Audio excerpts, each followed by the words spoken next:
Hello, everyone, and welcome to episode number 225 of the Board Game Barrage podcast. 225 is an excellent number. That is 15 to the power of 2, and that is relevant because the power of the two best podcast hosts are with you.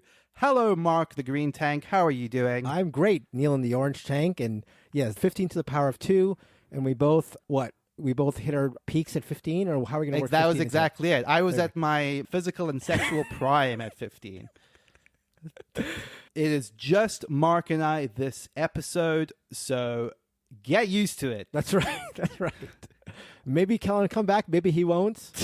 Maybe. We'll find out next week. The elevated highs of hitting the best board game podcasts of the year / all time got to his head, and he fainted from... Right. He just took off. He didn't say anything. He was like, okay, we did it. I'm out of here. And then left. That's right. That's right.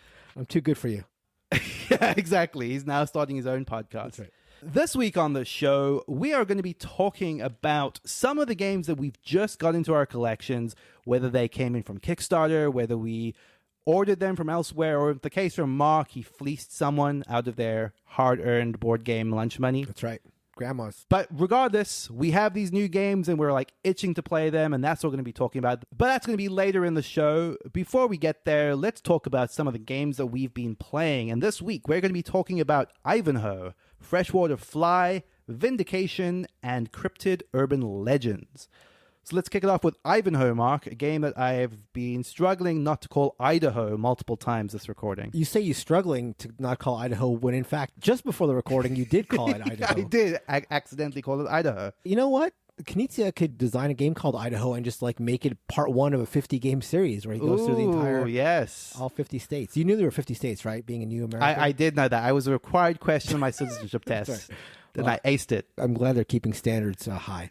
Anyhow, so Ivanhoe is an older game, as we said, by the one and only true living Dr. Reiner Knizia. This is a game that was published by GMT way back when in the year 2000. This is a very Knizia design in that it's a very stripped down set collection game. There's a huge stack of cards that are in one of 5 suits, each suit being a different color. And on your turn, you start by drawing a card off of the stack. You always do that on your turn. And then deciding whether to start a color if none has already been played, or if a color has been started, which is usually the case, playing a number of cards to take the lead in that suit. So, for example, if Neelan starts red by playing a 4 red card, then on my turn, after I draw a card, I can either play as many or as few red cards as I want to make sure I lead in red. Or, so that's one thing you can do, alternatively, instead of taking the lead in the color that is now in suit, you can withdraw. And so if you withdraw for the rest of the round, you do not play or draw new cards, you just sit out. Things continue like this around and around the table until all but one player withdraws, at which point the winning player gets a chip in the winning color if they don't already have one. If you do already have the color, you get nothing, unless you win purple. Purple is a special suit, and if you win purple, you get a purple chip. After that, if you ever win purple, you can pick any color chip. So, for example, if I won red, if everybody withdrew and I had the lead in red, I would get a red chip. If I ever won red again in the future, I would get nothing because I already had red. But the exception to that rule is with purple. If I win purple, I get a purple chip. And then in the future, I can take any color chip after I win that first purple chip. The other special suit is green. Other cards come in various values, like 4 red, 5 red, 6 yellow, 5 blue. But in green, all the cards count as 1. They all give you 1 point. So, yeah, there are the 2 special suits, purple and green, and then there are 3 normal suits, red, yellow, and blue. A few more wrinkles are that there are wild colorless cards that can't, well, they're actually, in fact, white, but for purposes of the game, they're wild, that can be played to any color. So, if you're playing a 4 red, you can play one of these wild 2s and add to it to make it a 6. And then there are special action cards that allow you to affect yourself, buff up yourself, or play against an opponent to potentially remove some of their cards, or even change the suit mid-game. So you could be going for a standard suit like blue by playing a couple of high-value blue cards, and then somebody could play something to have the suit change to green, and suddenly those high-value blues are now worth 1 point each, because the way that the green suit works again is that every card you play for green counts as 1. So it's a sort of a way to turn things around in the middle of the game. The theme of the game is that you're a knight competing in a tournament, and that each of the colors represents a different competition in the tournament, and the first person to win all 5 wins the entire tournament. It is, as you might expect, very pasted on. That doesn't really flow from the game. All that said, I did like Ivanhoe, with some caveats. I think it worked great for what we were looking for at the time, which was a game that worked with 3 players that played quickly. The box says that it goes up to 5, and that struck me as a really bad player count, given that you'll often be bowing out of battles and then you're just sitting there. So it's fine if you're one of 3 players and you bow out and then it becomes a head-to-head between 2 players. But if one of 5, it strikes me that if you bow out, then potentially you could be sitting out for a while. Also, there's a bit of a bash the leader if you can, because since it's a race to the first 5 colors and you can see what colors everybody has, it becomes clear who's taking the lead, and you got to make sure, like, okay, Kellen is 1 yellow chip away, so we have to make sure Kellen doesn't get yellow. And if it was 5 players, then it's sort of 4 against 1, and the resources in that case are sort of stretched thin, so I could see it. And in fact, the research I've done about player counts leads me to believe that playing with 5 would make the game outstay its welcome. So I don't think I'd ever want to play it at 5. But for a really quick game that feels a little bit like Condottiere, was the game that felt like it to me, or it has that push your luck of the card play in Taj Mahal, where you're playing cards and you're choosing when to withdraw. It has that feeling. Even though that single aspect of Taj Mahal, the card play, is meatier and more nuanced, I think, than Ivanhoe. I think Ivanhoe is totally fine. It's certainly not one of Knizia's best designs or best games, but it's super, super easy to teach, and it's fun enough to pass the 30 or 45 minutes it's going to take for a 3-player game to occupy. I don't know if I even suggested at 4, and again, certainly not at 5. Interestingly, though, because I was just looking at the page, according to BGG, they do seem to imply that the best is at 4. Okay. Yeah, I think 4 feels like a gray area. I could see some dynamics popping out of 4 that we didn't really see at 3, because, again, when one person bows out of 3, it is a head-to-head, and that's it does feel a little zero-summy, so maybe 4 is better, but I can't imagine. How do they say 5 works? I can't imagine 5 is very popular. 5 is as popular as 3. Interesting. Okay. Yeah, I can't see myself liking it at 5. From what I've read, 5, you can get some very drastic differences in playtime, and I can't imagine this is a game that would be fun at like an hour and a half. I mean, hard for me to believe it, but who knows? I mean, your mileage may vary, of course. But yeah, that is Ivanhoe by Reiner Knizia and GMT Games. A fine game, but not one of the Doctor's best, in my opinion. There's something I find so interesting about older Reiner Knizia games, and you know, there are so many games he's designed that I think the odds that we will keep stumbling upon them, like we did with Aristocracy, is high. Of course. A couple of things. Seeing like the little mechanics that you instantly go like, oh, I recognize this from this other Reiner game. Because like even as you're talking about it, there's a Reiner game I will be talking about later in the episode. Ooh, teaser. There are elements of what you were talking about with Ivanhoe. They're like, oh, that's a little bit like how it works in this. And then similar to how Aristocracy reminded us of stuff like Blue Lagoon last week. Then the second thing is when it's an older game from 2000 that's being republished again and again, the variety in the different art you can get for this is wild. Yes. Like from these very self-serious portraits of things to massively cartoony knights. Yeah, these games get republished so many times and in so many countries by so many different publishers that, you get like some crazy, crazy variations. The one I played, I think, might have been the original GMT edition, which looks very like, dry. Yeah, very dry. Very like their medieval variation of Battleline. What was that called? Battleline Medieval or something? Something like that. Yeah. So yeah, it is a very like standard down the line sort of theming. But I mean, buy a copy that has like bright, vibrant colors, sure, but you're not coming to this for the themes, for sure. Totally. Yeah. Cool. I wanted to talk about a game called Freshwater Fly, which I was intrigued when it was put in front of me. This was presented to me at our regular game night at Dean's, and he told me, oh, Mark had played this. He brought this, and we kind of liked it. We want to give it another go. Would you be down to try it? And I was like, yeah, that sounds interesting. I wasn't familiar with the publisher, Bellwether Games, nor the designer until I discovered that they're the designer of Merchants of the Dark Road, which is a game that's got a fair bit of hype this year. So that's Brian Suhr. I'm not sure if I'm pronouncing that correctly. But Freshwater Fly is a game about fly fishing. When you start the game, you see this river of different type of fish all up and down the stream. Some of them are close to rocks, some of them aren't. Some of them are green, some are gray, some are gold, and they all have different values representing points on the reverse of the cards. On your turn, you're going to choose one of the fish that you want to cast your line at. Now, there are some restrictions on this. This is a dice drafting game. Each of the spots along the river has a different die value associated with it. At the start of a round, you roll a bunch of dice. So you can only choose a spot in the river where one of the dice available is at. Also, you have a specific colored fly on your rod at any given time. So that color has to be represented in that spot in the river. You cast your fish there. You may or not be able to catch something there if your fly doesn't match. If not, it drifts down the river and you get to catch a fish slightly down the river. If you actually want to make an attempt at a fish where your hook is, you pull from these strike cards, they're called, which is this tiny deck of 4 cards, only one of which is actually catch the fish, and the rest are nothing happens. You pull a card, probably nothing happens. And then your hook drifts further down the river. Can you catch a fish there? If you can, you keep pulling from the deck until you catch a fish, or you run out of drifts, because there's only a limited number of them you can take in a given turn. And that's only half of the game. Once you have a fish on your line, your game suddenly switches. Instead of casting a line on your turn, you're starting to reel that fish in. So you have to draft a die that is going to represent how much you're reeling. And this is, I think, where the joy of the presentation really shines, because you have this little rondelle that has a little crank, I guess you'd call it, right? I'm not a fisherman. You have a crank reel. I think it's a reel. No, on the reel. The thing you turn is a crank. Oh, maybe it is. Okay. Yeah. I'm going to say it's a crank. Yeah, it's definitely. Sure. Of course it's a crank.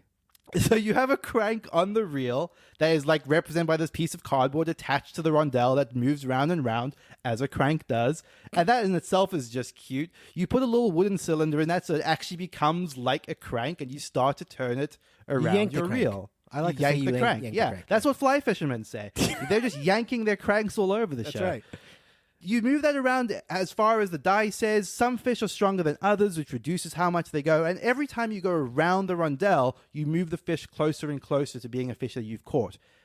That is such a cute idea that I'm willing to give almost anything else about this game a pass because I just loved everything about that ridiculous presentation feature. It was goofy and silly. There's a little bit more nuance to the way that you can cast your line, how you can spend what's called finesse in order to get certain benefits. The fish are sort of rotating up and down the stream so that you'll have to change out the color of your fly at various points. But it ultimately boils down, unfortunately, to just being largely a set collection type of game where you're trying to get fish of different combinations in different colors in order to get more points than other players. I wish that aspect of the scoring was a little bit more interesting. It also goes on a little bit too long. The game ends when you have 7 fish, which ultimately means that a game of this lasts about an hour and a half plus, which feels really long for a game that ultimately feels a little bit goofy and silly. Mark, you've played Freshwater Fly. What do you think about it? Yeah, I want to start by saying that this is the second in the fishing series by Bellwether Games. They started with a game I have not played, Cold Water Crown. So this is the dark middle chapter. I can't wait till the excellent the third. For a second there, I thought this was just a goofy reference to last week's Gullweather series. Is that what that was called? Yeah, it probably takes place in Gullweather. What if that's like the twist at the end? Oh my God, there's one combined universe. We were in Gullweather the whole time. And then you can combine all of the games from the Gullweather and the fishing series to make the combined universe. Exactly. That's right. The Gull Fishing Cinematic Universe. So this is a game that I got in a trade, unsurprisingly. And then I was looking to trade it on. I had it listed as for trade on my BGG profile. And the reason I got around to playing it was that I just got a bunch of people asking to trade for it. That's actually something that will boost games in my collection to the top of my to-play track. Because, I'll get games all the time. And if I don't know a ton about them, I'll just list them as for trade and see if somebody bites hard, somebody really, really wants it. And if a game gets a lot of attention, I'll think to myself, wait, there might be something to it. So that's why I pulled out Freshwater Fly and decided to play it. I agree with most of your sentiments, if not all your sentiments about it. I thought it was fun. I thought it takes an interesting theme that you don't see a lot, fishing, and it doesn't just place it in a very standard Euro game. The dice drafting is novel, the way it's handled. The way you reel the fish in is novel. It's not just a standard worker placement, go to the fishing spot, get the fish, and convert fish to whatever, to fishing points or whatever. It is thematic, and it actually, there's a game I'm going to be talking about later. Well, actually, you've listed the game, but Vindication, spoiler, but the way Vindication handles theme and the way that Freshwater Fly handles theme is like night and day. Freshwater Fly, the theme does come out and it does help you play the game. And again, I'll talk about Vindication's theme later. But I hate to like put it in this cubbyhole. I think anybody would enjoy playing this game. I think it works. Yeah. But like, if you have somebody in your life who likes games or is getting interested in games and likes fishing, I think this is a pretty nice fit. Like, it is a small niche, but I could see people like that certainly existing. And, if you're looking for a gift for a fishing person in your life, I think it works. The presentation is nice, too. It's not just that it's a game that actually works well. It's got, like, big chunky pieces. As Neelan mentioned, it has the reel and the crank.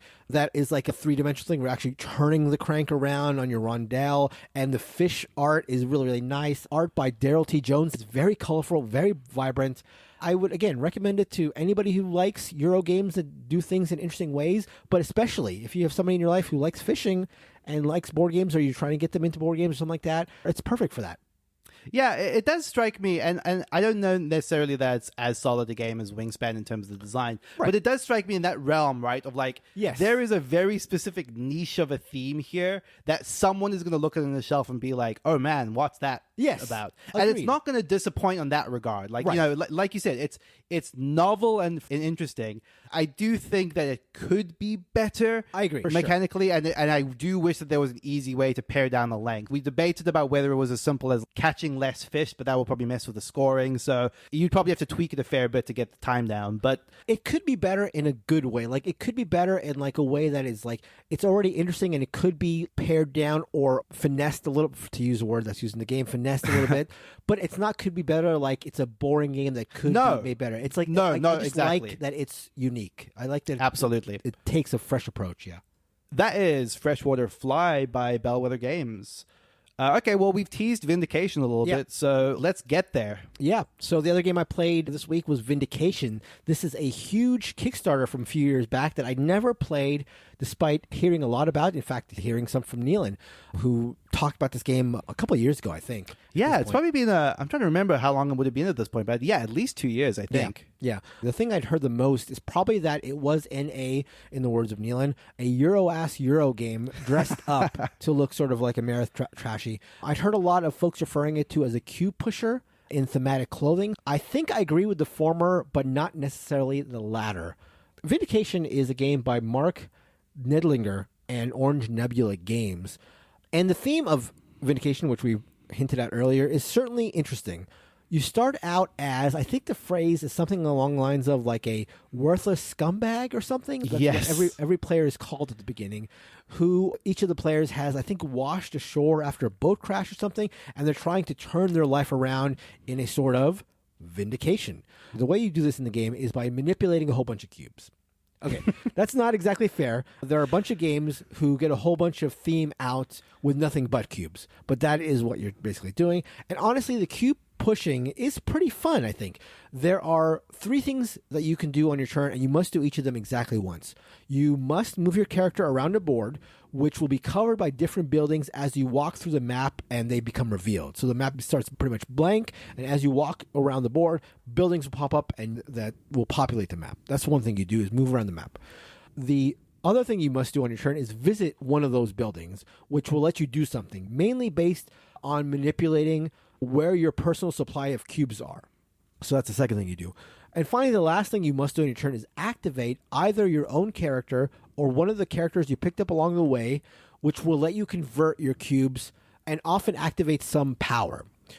The cube manipulation mostly comes in the form of moving cubes from your personal supply into one of 6, I think, different colors of power. So each of these colors, these powers, are called things like strength, wisdom, stuff like that. They're all different traits. And once you've accrued enough cubes in one of those areas, you can exchange them to buy cards in those colors, which will either give you passive or active powers or end-of-game scoring, or one of these characters I've talked about that allow you to manipulate more cubes. I will also caveat this by saying that I played a friend's Kickstarter copy, which is crazy produced, and Neelan alluded to this in his review of it a couple years ago. It's funny because he brought this huge box with all these minis and all these other mini boxes and stuff, and so much of it is optional expansions, and we ended up playing with the base game, so none of the minis and all of these unused boxes. So it's like this massive box and all these, like, you see this plastic poking out and all these like figures poking out, and we're like, okay, what should we play? Well, it's our first game, let's play a base game. And it's like, okay, so we're not using any of this, we're not using 90% of this. Worse than that, I actually think, if I remember correctly, that even in the variants where you use the miniatures, they are largely just there for aesthetic reasons and Right. serve I remember you next to mentioning no that. like gameplay purpose. Right. So it's just amazing how much there's in there. And while I think there are some expansions that people like, it just seems like so much. So I can't speak to the expansions, but in the end, I did like Vindication. There are a lot of things going on, but they really interact in a very, very smooth way. The mini puzzle on your turn about what building you want to activate and how you're going to get there and what you're going to do to make sure you've manipulated the cubes in a way that you'll be able to acquire enough in the color you need is fun. Each turn is like this puzzle of like, I'm doing these 3 things for sure. How am I going to do them in a way that works for me on this turn? And the cards that you acquire using these different colors or different powers are varied and interesting. And the decks in each of these colors are pretty large. So I feel like each game would play very differently. I do have to say, the theme itself absolutely did not come through at all. And in fact, one of the players at the table found it a hindrance in understanding the game.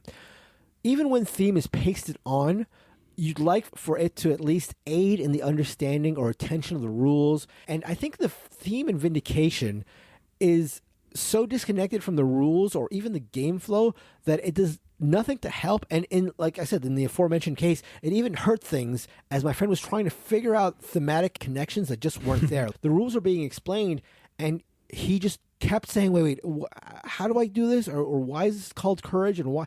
I didn't blame him, because there just is no flow from the theme to how you play the game. There's no intuitive things that it unlocks. There are a lot of themes, again, pasted on, but at least you see how it helps you work the game. Like, okay, I'm going to plant this and then harvest it and then sell it. Like, okay, maybe it's pasted on, but at least I see how that makes the game progress. In Vindication, it's really disconnected. Prime example is that one of the bonus actions you can do once in the game is become vindicated, and basically that allows you to flip your character tile over and unlock some different powers. But like, becoming vindicated is trivially simple. It happens super early in the game, and all you do to become vindicated is like meet a couple thresholds, have at least 25 victory points, and move cubes from one pile to another, from your potential stack to your activated stack. And it just feels like such a throwaway action. Like, It helps in the game, it helps your engine, but it's so trivial to do. And for a game called Vindication, when you take the Vindication action, you feel like, okay, that's like the second thing I've done in the entire game, and I've got like 80% of the game to go in front of me, and I just feel like I just flipped a switch that wasn't that incredibly meaningful. It's also funny because, like, based on like what your friend was saying, like, why is this called courage, right? Like, That's the worst case scenario, right? Where you have this idea in your head of, oh, strength means this, wisdom means this, whatever means this. And those are concepts that are very board game adjacent, There's some intuitive understanding what each of those attributes means. But Vindication doesn't utilize that at all. And in fact, it's just like they treats them all as just exchangeable resources, effectively. So, I remember thinking the same thing. It was just such an odd fit. Like, I kind of liked the idea of what the theme evoked in terms of if this was a game that was more about moving around this island and discovering these things, and where that felt more integral to the actual mechanics, it would have been cool. I wanted the theme to come through more, but it rarely did in a way that felt significant. It's such a interesting thematic hook, like the idea of being a bad person that wants to turn their life around. Sure. And again, even if it is a cube pusher, there are games that evoke things with just a couple of cubes and a couple of cards, and for it to not do it at all, and even again, in the case of the game I played, act as a negative, was just a bummer. Still, all that being said, it's a fun game that I'm looking forward to playing again. If you're looking for a satisfying medium to heavyweight Euro with a lot of variability, Vindication I would recommend for sure. Just certainly do not come for the theme. And so that is Vindication by Mark Nedlinger and Orange Nebula. The last game that we wanted to talk about in the upfront here is a game that Mark and I have played together. This is Cryptid Urban Legends. This is a review copy sent to us by Osprey Games, and the designers are Hal Duncan and Ruth Vevers, who I believe are the actual original designers of Cryptid. So I was super excited for this because I love Cryptid. Cryptid is an excellent deduction game. It is a lot more abstract than you might expect based on the art, because like the first game, this also features gorgeous art by Kwanchai Moria. But I can't remember the last time that I felt such a come down after reading the rules for a game. Because what this effectively boils down to in the case of Cryptid Urban Legends is a very, very abstract game. The premise being that one player, this is a two-player only game, one player is playing as the cryptid, and the other player is playing as the scientist, trying to find that cryptid as they're moving through a city. How this is represented in the game are between 3 and 7 cards, typically, which represent city blocks. This is probably going to be a little bit awkward to describe, so bear with me, but they are arranged in kind of a zigzag pattern so that they're like diagonally touching each other, so that there are city blocks and another city block that's like kitty corner to it, and then open space between them. Now, that open space is important because you are manipulating back and forth these sensor cubes that are of 3 different colors, red, white, and black, and you have cards in your hand that if you play one of those cards will say, okay, move this many cubes diagonally down or across and then down, so that the cubes are gradually migrating from one row of the board to the second row of the board. Once all the cubes are in that second row, the round is over and you sort of go into this little results cleanup phase. Now, why are you doing any of this? Once you've moved all the cubes from one row to the other, the cryptid player then gets to call out either a number or a combination of colors that will determine which of those city blocks, remember, these city blocks are between these arrangements of sensor cubes, which of those city blocks they're able to move to. If they can say, for example, I want to move to all the city blocks where there are 5 sensor cubes, you look at each of the city blocks in that second row, and if the sum of the cubes on both sides equals 5, then they can move to that block. You could do the same thing for the combination of colors. I'm going to move to the blocks that have red and black cubes only, and then any of the blocks that have a combination of red and black cubes on both sides, those are the blocks they can move to. So the game becomes about manipulating those cubes back and forth to, A, if you are the cryptid, open up your opportunity space, open up more blocks that you can move into. And if you're the scientist, you're trying to restrict the cryptid as much as possible. In fact, that's what the scientist is ultimately trying to do to win. If they can get the cryptid down to a single space on the board, they've won. If the cryptid is able to get the city large enough, which is a system I'm not even going to go into, with presence on either end of the city, then they've won. They've made the possible gap between their locations too large. There's a couple of other things you can do on your turn revolving around tempo of when you draw cards. A couple of other little nuances there about how things can be manipulated based on the cards you have. I'm not going to go into that. That's kind of the gist of how the game plays. There is only the barest semblance of how this feels like a cryptid game to me. And that was, I think, ultimately the most disappointing. I was expecting, or at least hoping for, what felt like a 2-player version of Cryptid, or at least something that shares enough of the gameplay feel of the original game. But this barely satisfied that. This just felt like an extremely abstract game. And to be perfectly clear, like, one that I didn't think was entirely without merit. For a game that's as light as Cryptid Urban Legends is, I found it really weird to actually work out how you're meant to play, or even some of the nuances of the rules. In fact, Mark and I spent most of our first game making sure that we hadn't read the rulebook wrong, which was a problem in and of itself. It's weirdly fiddly. And I think if based on that description you still have no real idea of how this game plays, then that is perhaps pretty fitting for how your first game of Cryptid Urban Legends is going to go. It's such a weird little rule set, but one that is not entirely without merit. We kind of found ourselves enjoying it by the time we had wrapped up our games of it, but still, I was still ultimately left with this disappointment that it wasn't, for lack of a better word, deserving of the Cryptid brand. What do you think of Urban Legends, Mark? Yeah, it's funny. I feel like theme and like the accuracy of theming a game is a through line here in the games we're talking about the upfront, because I think, and this has sort of been bared out, I'm sort of reading stuff about people's reaction to Cryptid Urban Legends, and I think this game was hurt by the association with Cryptid. It seems like a lot of people who are bashing this game are doing so by saying this has nothing to do with the original Cryptid. And it's a fair criticism because aside from the title and the theme, it doesn't feel much like or have anything to do with the original Cryptid. I will say that I'd heard a lot about these criticisms early on and the criticism of it being really complicated to understand. And that is certainly the case for sure. It is a game, as Neelan said, we spent much of that first game trying to figure out what we were doing wrong. And in fact, we were doing something right. wrong in the understanding. And the rulebook is perhaps clear, but it's just, you do have to account for weird things like the negative space that it's just sort of like hard to get your arms around. So I'd heard a lot of negative stuff about it. And in the end, once we got the hang of it, I found myself pleasantly surprised by it. You know, after we played our games of it, I didn't really find myself itching to play it further. So I don't know if that enjoyment was purely because of a lack of expectations. I suspect that's a part of it.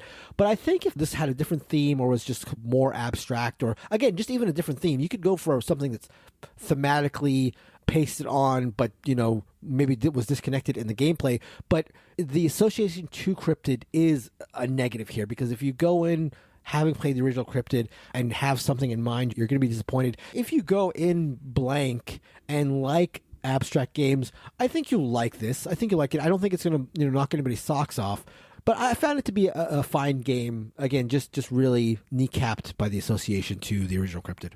Yeah, and look, it's a hard problem, right? Because I think in a lot of other universes, if you put out this game and it doesn't have a name associated with it, it just goes out to die, right? Because two-player abstract is a tough crowd to please. Yes. So I get it. I just wish that it had lined up with more of what I was anticipating, I suppose. And also, to be perfectly fair, like two-player abstract is a tough genre for me. But that said, when you do that tying of theme and gameplay correctly, as was the case with That Time You Killed Me, where I was like itching to play more of that, despite it being a genre I don't love. Yeah. But yeah, so a little bit of disappointment there for Cryptid Urban Legends. So before we move on to the feature topic, I just want to remind everyone about a cool little tool that we have is the Board Game Barrage Wiki. You can get to this at boardgamebarrage.com/wiki. And one of the things I think that's the most useful about this, which I often see people asking, and I just want to shout to them and be like, use the wiki, this is what it's there for, is have you spoken about this game? The Board Game Barrage Wiki is a definitive list of every game we have ever spoken about in every episode of the show. So if you wanted to find, hey, what was the episode that they spoke about Vindication? This is exactly what I did earlier today because I knew that Neelan had spoken about Vindication and I wasn't sure when and what he'd said. So I myself used a wiki just a couple hours ago. Fun fact I just discovered by doing that, Mark, but when I spoke about Vindication was the first time that we were a lone twosome on the show. Oh, there you go. So there we go. Bringing it back around to episode 84. That is information that you can find out at the Board Game Barrage Wiki at boardgamebarrage.com/wiki, as well as other cool things like all of the guests that we've had on the show, information about all of the episodes, some of the tournaments that we're running. Yes, I was going to bring that up. Yeah, we have tournaments, again, run by some fantastic folks on our Discord at boardgamebarrage.com/Discord. The tournaments are really, really fun. I think this is the way they've been doing it and the way they'll continue to do it, but they have like basically two tournaments going on simultaneously throughout the year. One is called like the Light and Breezy tournament, and one is called the Heavy Artillery tournament. So if you're looking to play games on BGA and stuff that are light with fellow listeners, you can join the Light and Breezy tournament, and we have rankings throughout the year, and then also the Heavy Artillery tournaments. I'm participating in both. I think I was briefly leading the Heavy Artillery tournament, but I've slipped a little bit. I was hoping for Azul to turn it around. We're playing Azul right now, and I'm pretty good at Azul, but I just choked in my last game of Azul, so I'm worried about falling further down the list. But honestly, it's super, super fun. All the games that the folks play on the Discord, it's just a really, really great resource. I'm doing terribly in that Azul tournament right now, so I'm a little bit sour about the tournament scene. But yeah, please find out all that and more at boardgamebarrage.com/wiki. I'd also like to highlight our Patreon at either boardgamebarrage.com/Patreon or patreon.com/boardgamebarrage. So you can't make the excuse that you don't know which URL to use because you can use either of them. But yeah, that is a place where if you're in a position to contribute a couple dollars a month, you can unlock a bunch of perks. For example, at many of the tiers, you can get a discount on our merchandise. Callan is a master of aesthetics. He's very particular about the way that our logos are constructed and the colors and designs. And I mean, this is no joke that Kellen's quality control for making the shirts has been extensive. He has tried a bunch of vendors out and he's had a bunch of samples sent and really held out until we found just the right combination of colors and cotton and all this stuff. So our shirts are really, really nice. And you can get a discount there. We sell them pretty much at cost just because we love seeing them at conventions, and we have seen them at conventions. And we are going to go to a bunch of conventions this year, and if you're wearing one of our shirts and you want to play a game of Biblios, that'll move you right up to the top of my list. If you wear one of our shirts, you'll get the opportunity to see Mark whip out Biblios from his belt satchel, as he often does. That's correct. On the convention floor. I have, depending on how you want to classify it, I have, I think, an undefeated record against listeners at Biblios. It depends on if you count... depends on if you count the losses. That's right. That's one thing. But it also depends on if you count the BGA implementation of For the King and Me, which is the newest version of Biblios that I've played with listeners, and I have lost at least once. But my record against listeners at Biblios specifically is undefeated, but I'm willing to put that undefeated record up on the line if you're wearing a Board Game Barrage shirt and you spot me at a convention, wherever you are. But also, in addition to that, in addition to the shirts and the other merchandise, we would release a bunch of extra content. We release one monthly episode a month, surprisingly, where we talk about other stuff. We talk about board games as well, but we also will ask each other a game from the Question of Scruples, where we get really into moral quandaries, but we'll also talk about books we've read and movies we're interested in and television shows we've been watching and just other things going on in our lives. We just recorded an episode and released it for last month where we talked about our reaction to winning the Board Game Geek Podcast of the Year, in addition to TV shows and stuff that we've been watching as well. We often release, almost without fail, a off-the-record episode, which is stuff that we record after the episode is over. We'll sort of do a little bit of an unwinding and chat a little bit about the episode and things going on in our lives. We release that associated with every single episode. So after Neil and I wrap up this episode, we will be recording an off-the-record and releasing that on Patreon. We will surely be trash-talking Kellen, as he's not here to defend himself. And also, we've been doing other stuff. I released a couple of Mark Talkin' Trades episodes where I went over math trades and just other trades that I've gone through over the last couple months and just analyzing them, giving them sort of ratings. And I've got some other ideas cooking for potential Patreon bonus content. So there's a bunch of stuff already there and a bunch more coming. So if you're interested in more of our stuff, then go to boardgamebarrage.com/Patreon or patreon.com/boardgamebarrage. So let's get into the feature topic of this episode. And the main thrust of what we wanted to do was inspired by an email that someone just sent in. We were thinking of just doing a collection of reader questions, and we might come back to do another one later in the show. But this one just sort of stood out as something that we could devote a fair bit of time to, which is as follows. Hey guys, congrats on the Golden Geek. I'm a new listener, so I'm sorry if you've done this before, but I'd be interested to hear what games you're looking forward to this year. And that comes from Dan. I suspect that is not our friend Dan. Dan, you can just give us a call. You don't have to send us an email. But yeah, I think first off the bat, I want to call out that we have done an episode earlier in this year that was our most anticipated games for the year. But that did get me thinking about, when I got back from South Africa, I walked into an apartment that was just chock full of games that arrived while I was gone. So I think I'm going to twist this a little bit, Dan, if you don't mind, to talk about games that we just recently acquired that we're excited to play in the very near future. So these could be games that we will probably be covering in upcoming weeks on the show. So I'm going to kick us off actually with probably the biggest box that was waiting for me, which was Dead Reckoning. This is a Kickstarter that has just fulfilled.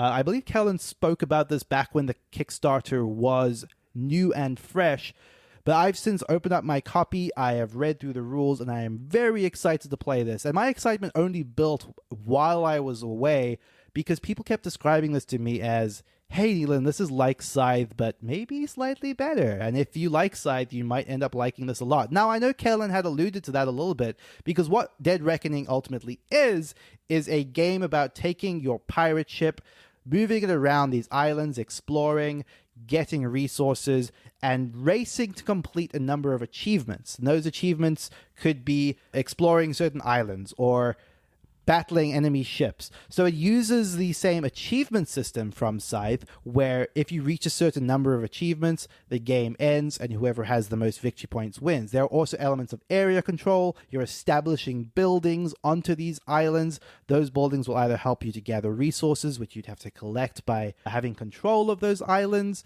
but it's also married with what has become, I think, the designers, at least one of their signature mechanics. So the designer of this is John D. Clare, who is very well known for his card construction system that he premiered, I should say, in Mystic Vale. This is where you have sleeves and translucent cards, and you put the translucent cards inside the sleeves such that as you put enough of them in, they overlap on top of each other to create custom cards. In Dead Reckoning, you start with a deck of cards that is just all of your crew, and they have different abilities on them, but you can upgrade them over the course of time by putting these transparent cards into those sleeves and making them slightly better, giving them more icons, more power as they go. You marry that with like a pirate theme where you're just sailing around the ocean and raiding other players. It seems fun as heck. The combat system also seems bananas. You're rolling cubes down this pirate ship onto this like bizarre battle board that just seems equally silly and goofy. I'm so excited for this. I'm actually going to be playing this Friday, so expect to hear my thoughts on next week's episodes. Yeah, that's Dead Reckoning. Mark, anything you got recently that you're excited for?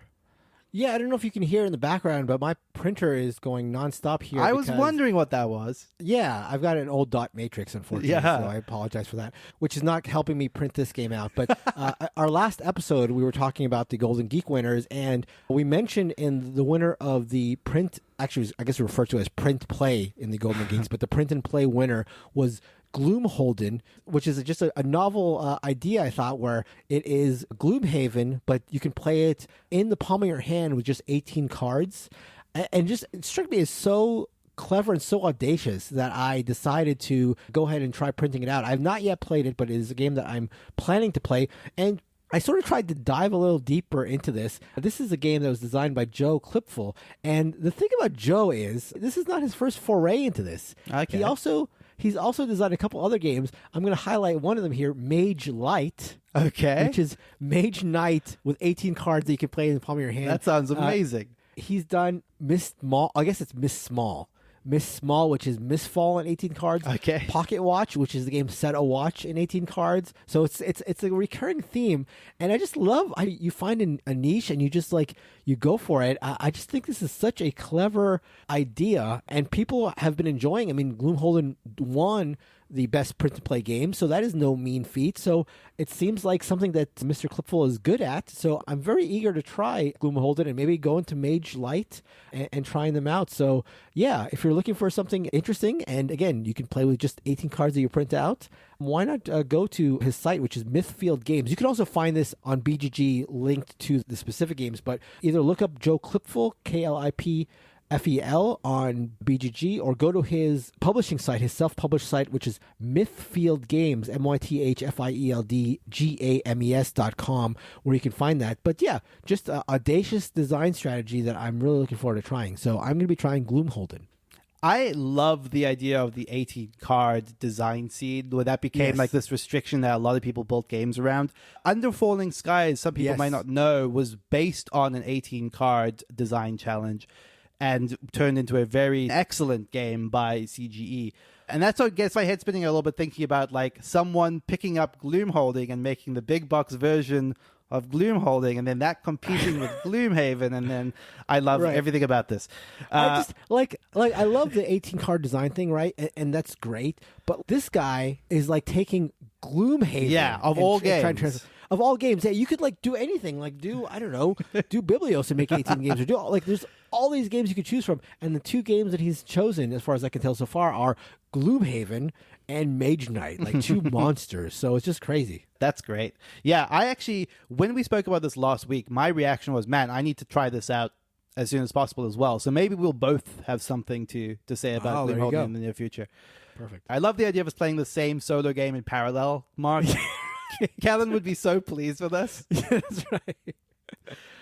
Oh, God. One more game I wanted to talk about real quick that I've just started reading the rules for and seems really, really neat. I imported Mille Fiori from Europe, where it has been released in English over there. This is a new Reiner Knizia game that has not been released in the US, I don't think. At least I hope not, because that would be very, very silly for me having imported it. But like I said, when we were talking about Ivanhoe earlier, what he has done with Mille Fiori is that there are 5 sort of separate competitions happening at the same time. And what you're doing is it's a drafting game. So you're picking a card simultaneously, and then everyone executes that card. Now, that card is going to represent one of the 5 competition areas, but each of those competitions play slightly differently. They're all sort of variations on some sort of area control, but whichever card you choose will determine both which area you're playing in and where you can place one of your little diamonds. There are these little translucent diamonds that you place out onto the board, and based on that, you are acquiring points which other people will be competing for in each of those spaces. I don't know all of the details on each of those 5 areas plays, but it just seems something that is really, really cool. Like I kind of alluded to earlier, there's always a little bit of a core in Reiner Knizia's designs that just feels like such a cool fundamental idea. And I loved this. Like a simple drafting game that is based around 5 different mini games where you are competing with the other players seems really, really cool. There were like shades of Azul in there a little bit as well, maybe just aesthetically, but certainly by the way one of the games plays feels at least a little bit Azul inspired. So yeah, it's a neat idea, and I'm very intrigued to see how it plays out. Yeah, I had never heard of this, and so I'm just looking it up on BGG. And yeah, the pieces at least look very Azul-y, and as Azul is, it looks lovely. This board looks really, really beautiful. It looks fun. It looks like it's got a lot of stuff going on, but Knizia certainly, even if he has a lot of stuff going on, it's not going to be like complicated or like overdone. Totally, yeah. I think it's not very heavy. Like I think it's like close to being like light medium at the most, you know? Yeah. That's Mille Fiori. Very excited to try that out.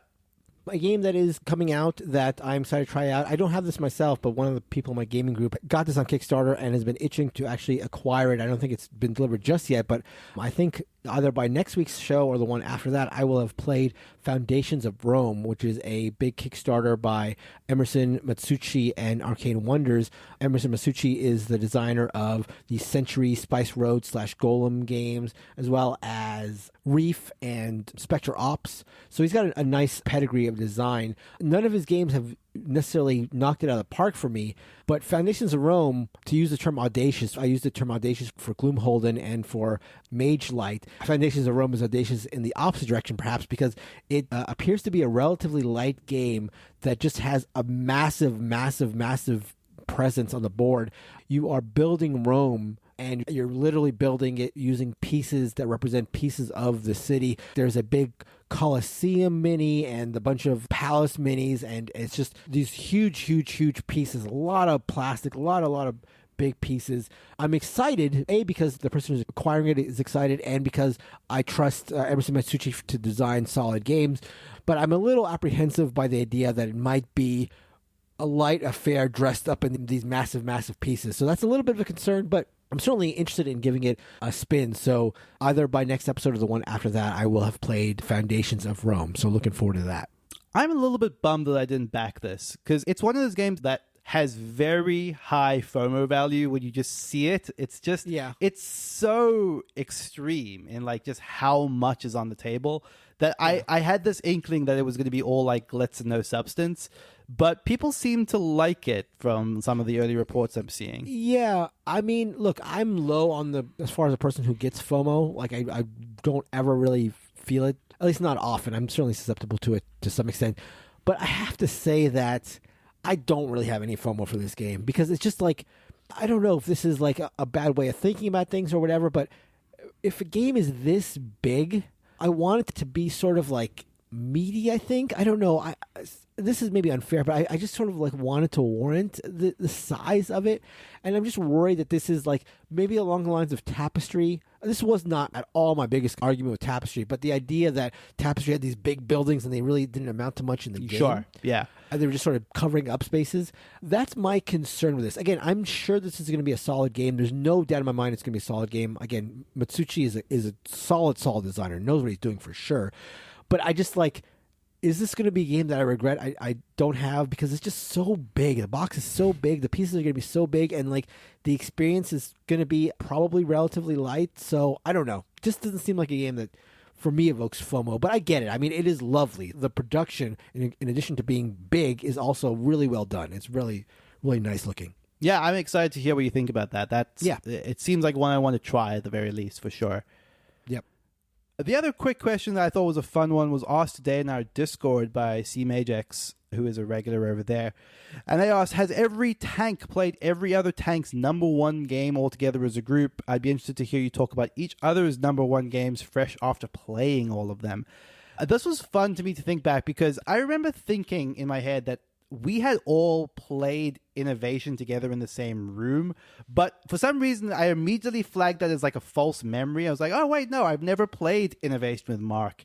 But yes, so thankfully Mark has been logging games for a while. Yeah. So in fact, my first ever game of Innovation, and we would not recommend this as the best way to play Innovation, but my first ever play of Innovation was back on March 3rd of 2018. And we played a 4-player game of Innovation, which is teams. So it was Kellen and I versus Christina and Neelan. And Kellen and I came out with the win. Yeah. I marked it as we won 5-0. I don't know how that works exactly, Innovation. I'm sure there's... Oh, that would just be achievements, right? Yes. Okay, that probably is what I meant by that. But so yes, so Christina and Kellen's number one game of all time, we have all played together, and Kellen and I came out on top.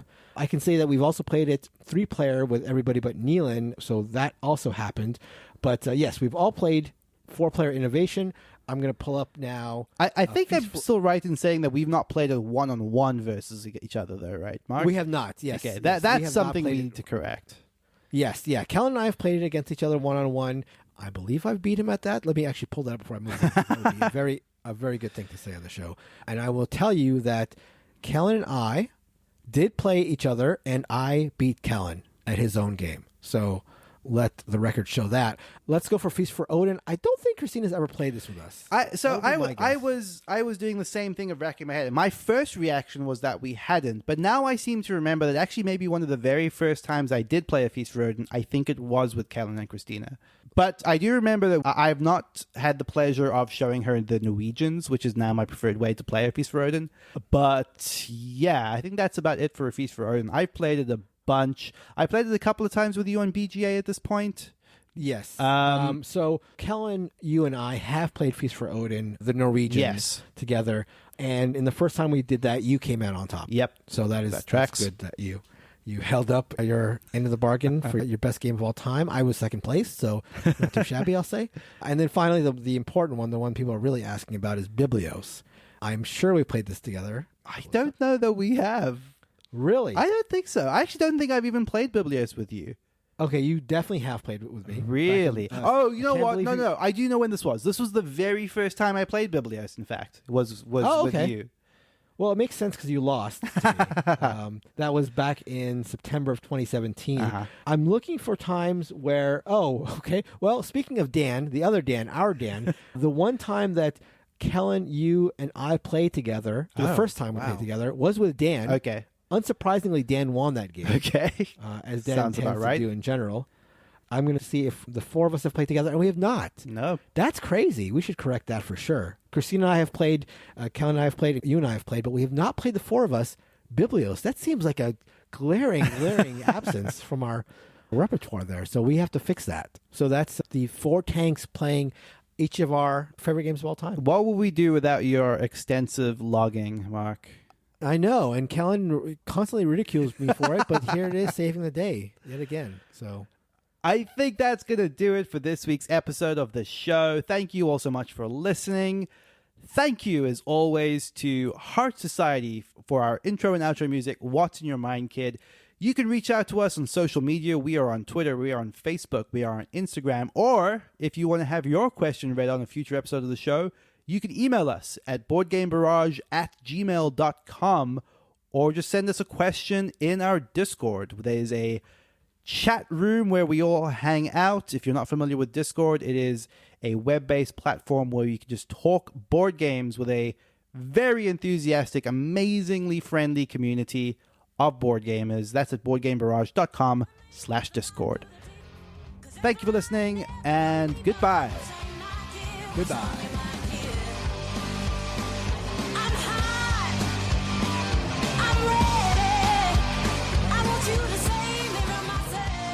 And I don't want to say I'm surprised, but I'm always a little bit... What's the word? Okay. Surprised. Yeah, surprised.